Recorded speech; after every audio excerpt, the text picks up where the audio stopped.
La creencia de las culturas del mundo en la adivinación es algo que se remonta a miles de años atrás y que hasta nuestros días continúa. Particularmente interesantes resultan un par de profecías hechas, ni más ni menos, por el mismísimo Nezahualcóyotl, el gran Tlatoani de Texcoco. Nezahualcóyotl fue un sabio, filósofo, poeta, constructor, guerrero y gobernante. Pocos años antes de morir, en el año de 1472, se dice que formuló dos profecías. Estas se conservaron gracias a su descendiente Fernando de Alba Ixtlilxóchitl, quien las escribió en su libro Historia Chichimeca. El libro solo anota la versión de las profecías en castellano. La primera profecía. Ambas profecías carecen de título. La primera de ellas habla acerca de la conquista y comienza de esta manera. Escuchen lo que dice el rey Nezahualcóyotl con sus lamentaciones sobre las calamidades y persecuciones que han de padecer reino y señoríos. Cuando te hayas ido de esta presente vida a la otra, oh rey Yoyontzin, vendrá tiempo en que serán deshechos y destrozados tus vasallos, quedando todas tus cosas en las tinieblas del olvido. Entonces, de verdad, no estará en tu mano el señorío y mando, sino en la de Dios. Y esto digo, entonces habrá aflicciones, miserias y persecuciones, que padecerán tus hijos y nietos. Y llorosos se acordarán de ti, viendo que los dejaste huérfanos en servicio de otros extraños, en su misma patria, Acolhuacan. Porque en esto vienen a parar mandos, imperios y señoríos que duran poco y son inestables. Lo de esta vida es prestado, que en un instante lo hemos de dejar, como otros lo han dejado. Pues los señores Iguapantzin, Acolnahuacatzin y Cuautzontezoma, que siempre te acompañaban, ya no los ves en estos breves gustos. Esta profecía se refiere claramente a la conquista, como dijimos anteriormente.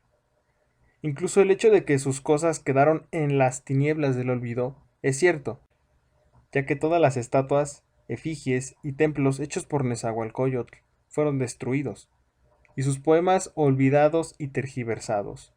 De todos los cantos que él compuso, que pudieron llegar a ser 70 o más, solo se conservan la mitad actualmente.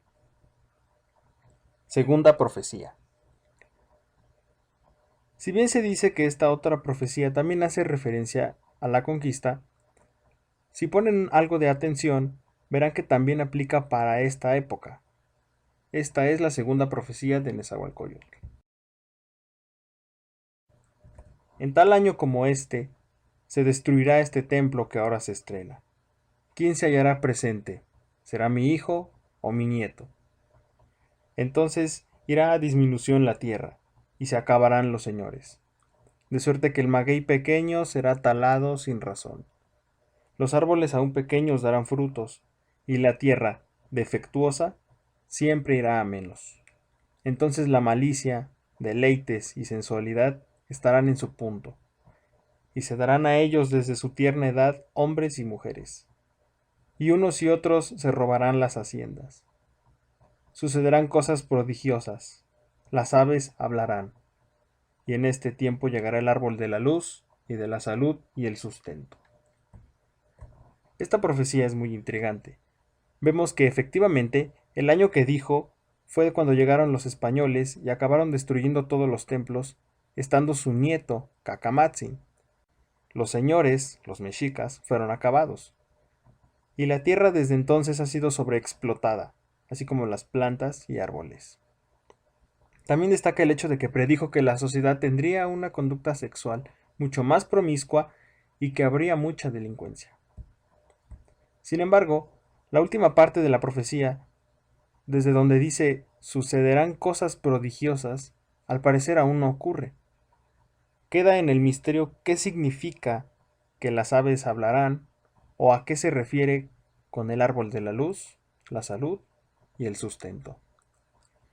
Por último, Nezahualcóyotl da un consejo muy valioso a sus súbditos en vista de los tiempos difíciles que seguirían. Para librar a sus hijos de estos vicios y calamidades, hagan que, desde niños, se den a la virtud y a los trabajos. Esperamos que este video haya sido de su agrado. Nos vemos en la próxima entrega. Titohtasque.